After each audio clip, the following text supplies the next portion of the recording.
The carburetors are done. There we go. The carburetors are back in place. The choke lever works just as it should. No problems. And they're nice and tight. We still got to hook the air horns back up and the filters, as soon as I figure out what I'm going to do for new filters on it. And the slides need to go in. But we can't put the new slides in. Well, we could, but there's no point in putting the new slides in until we get the new throttle cable hooked up. To install the throttle cable, you need to partially disassemble this slide right here. There's a pin down in there. You've got to, I'll show you, wait, you got to pull this spring back, retract the spring, and then you'll be able to push that pin up and over the edge of the slit right here. Here's where it splits into two pieces. We're going to have to take this handle off here and disassemble it. You also have to watch out for the wires. You don't want to ruin any of the wires, because on this side you've got your low and high beam headlights, and headlights off actually, which is kind of cool. And then you've got your start button. We cut the head off it so it would remove it from here, because the top end of the cable had broken off up into the housing and it had to be pulled out manually. Here's your slide with your spring and your lock ring. And then the slide, the throttle cable is behind this narrow slit right here. It's got a little soldered head on it. And it's got to come off. You got to get that head up high enough to lift it over that slot right there and bring it down the outside of the slot. So what we usually do is we get them like this and we push them down all the way. And you can see the head pops out. We're going to push it out the slot. We squeeze the spring and then lift that little end tab up so it's in the groove. Once it's in the groove, we can slide the spring and the cap mechanism out of the slide. The cable inside of the spring, remember how that goes. And then the cap plate is next. And finally, the lock ring. We have successfully removed the broken throttle cable.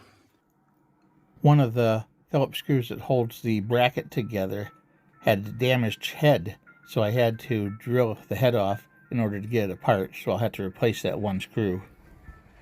Cable, or this is the throttle handle. It's all one piece, or at least it's molded together somehow. But you see there's your twist cable, or here's your twist handle. Then the end, you've got that groove right there. So when you twist the cable, it wraps the cable around this part of the mechanism. And then when you let go, those springs pull it back down. Pretty simple setup, honestly. Now, if we look closely at the lower part of the throttle mechanism, let's see, you can see the hole there is blocked off by a piece of the previous cable that broke off in the hole.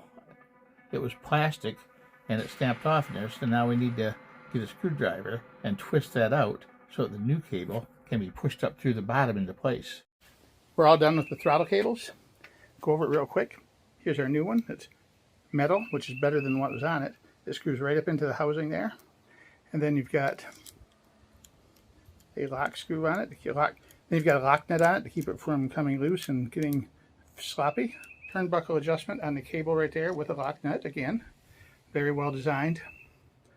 Two screws on the bottom here that hold the two halves of the handle here together. And then there's one more shorter screw underneath that's actually a set screw that kind of like locks it in place on the handlebars to keep it from sliding in and out. The new cable comes down and goes down through the tree right there. Some people showed it going down behind this bracket right here, but I could not get it to work that way. It was just not long enough. But once I put it behind there, it was just fine. Let's show this here. Look at that. Just like that. We routed it down the side right here and across where it was before, right there, and down to the carburetors. One on this side, one on the other side. It was actually pretty easy. The hardest part is retracting the spring underneath the carburetor cap far enough to be able to get the little end lug on the cable itself into the slide in a proper position while you're holding the spring back under tension. That's really the hardest part, which isn't that bad. Now we're going to put the fuel tank back on, bolt that down, put the fuel valve back on it, and see if it'll start pretty soon. We're ready to see if it'll start. I'm probably going to change the oil first. Maybe I should wait till after I test start. I don't know yet. We're also going to test the fuel tank, make sure there's no leaks, that the valve doesn't drip or do anything weird, that there's no loose material inside the tank from the coating that they did on it a few years ago.